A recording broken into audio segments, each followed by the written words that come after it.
मैं अंजलि मिश्रा और स्वागत है आपका द न्यूज में। कल 13 अलग अलग राज्यों के राज्यपाल बदले गए और इसके बाद कांग्रेस और साथ ही साथ कांग्रेस के एजेंडा और प्रोपेगेंडा को आगे बढ़ाने वाली पूरी टूल किट जो है वो एक्टिव नजर आई। कई सारे राज्यपाल को लेकर जो है इन्होंने सवाल खड़े कर दिए। सबसे ज्यादा जिसे टारगेट किया गया वो थे अब्दुल नाजीर। इसके पीछे का कारण था कि अब्दुल नजीर जो है वो अयोध्या वाले फैसले में जो बेंच जो तैयार की गई थी उसमें एक जस्टिस के तौर पर मौजूद थे। सिर्फ अयोध्या नहीं, डीमोनेटाइजेशन के फैसले को भी उन्होंने सही ठहराया था।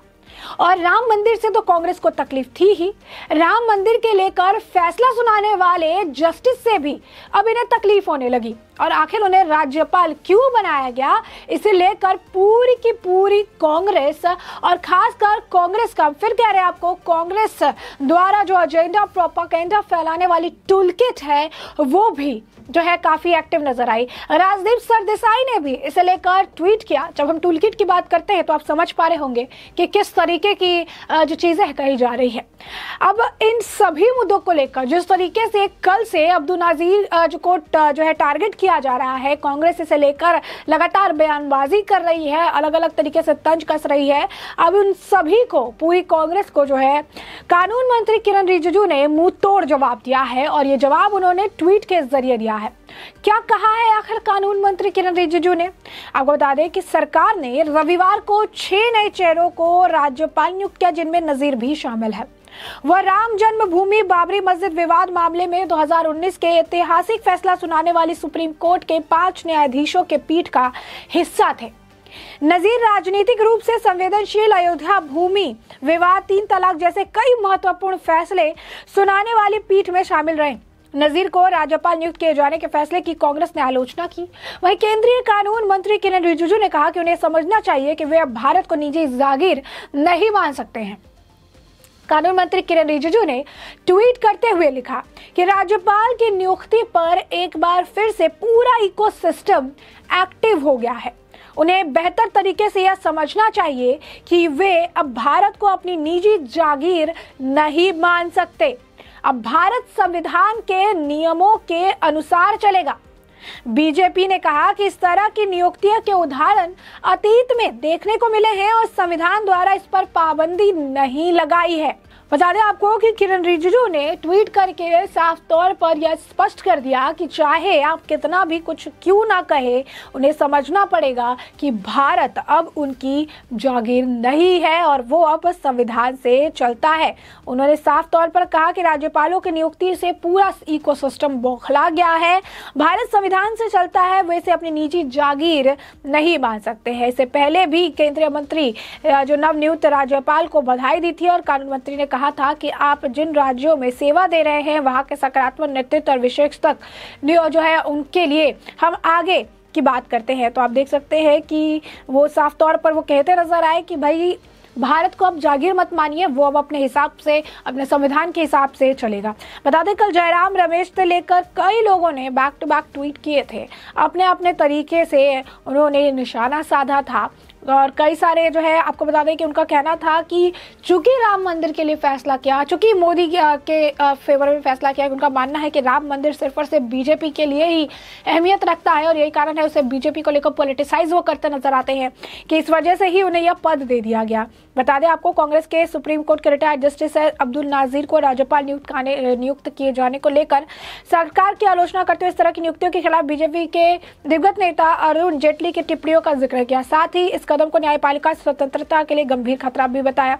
कांग्रेस महासचिव जयराम रमेश ने पूर्व केंद्रीय मंत्री अरुण जेटली का एक वीडियो ट्वीट किया जिसमें जेटली को 2012 में यह कहते हुए सुना जा सकता है कि रिटायरमेंट के पूर्व के फैसले रिटायरमेंट के बाद के पद के पाने की आकांक्षा से प्रभावित होते हैं। रमेश के वीडियो के साथ किए गए ट्वीट में कहा इस बारे में पर्याप्त सबूत पिछले 3-4 वर्षों से निश्चित रूप से मिला है।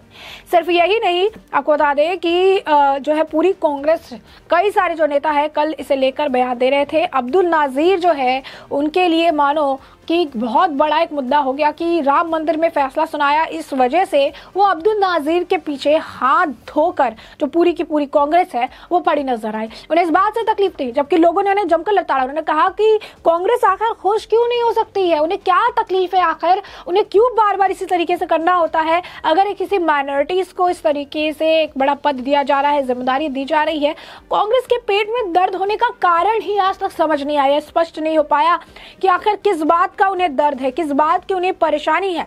यही नहीं, आपको राजदीप सरदेसाई जो है उनके ट्वीट के बारे में बताया। राजदीप सरदेसाई अपने ट्वीट्स के लिए, अपने आप कह सकते हैं प्रेफरेंसेस के लिए काफी ज्यादा जाने जाते हैं। तो राजदीप सरदेसाई का भी ट्वीट है, आपको पढ़ के बताते हैं क्या उन्होंने लिखा था। कल उन्होंने लिखा कि Sunday musing, justice Abdul Nazeer के सेवानिवृत्त होने के 1 महीने बाद सुप्रीम कोर्ट जज को आंध्र प्रदेश का राज्यपाल बनाया गया।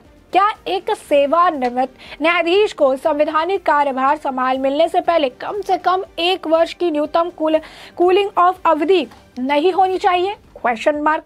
नोट करने के लिए उन्होंने लिखा कि नोट, जस्टिस नजीर सर्वसम्मत अयोध्या फैसले का हिस्सा थे। यानी आप सोचिए, इतनी तकलीफ कांग्रेस को किस बात की है? क्योंकि कांग्रेस को अयोध्या मंदिर से तकलीफ है। अयोध्या मंदिर क्यों बना? क्योंकि साफ तौर पर इतने दिनों तक इन्होंने अयोध्या मंदिर के मामले को अटका के रखा था, क्योंकि उन्हें राजनीति करनी थी। जो पार्टी खुलकर कहती है कि हम मुसलमानों की पार्टी है, हम मुस्लिम पार्टी है, वो उनका काम था। इन्होंने कई सालों तक जो है, जब तक उनकी सरकार रही, इन्होंने कभी राम मंदिर बनने नहीं दिया, क्योंकि राम मंदिर बनाते तो एक तरफ एक समुदाय जो है नाराज हो जाता, और ये दोनों को ही बना के रखने के लिए छोटे से मुद्दे को उन्होंने खींचतान करके हमेशा से जो है कंट्रोवर्शियल बना के रखा, ताकि इस पर राजनीतिक रोटियां सेक सके।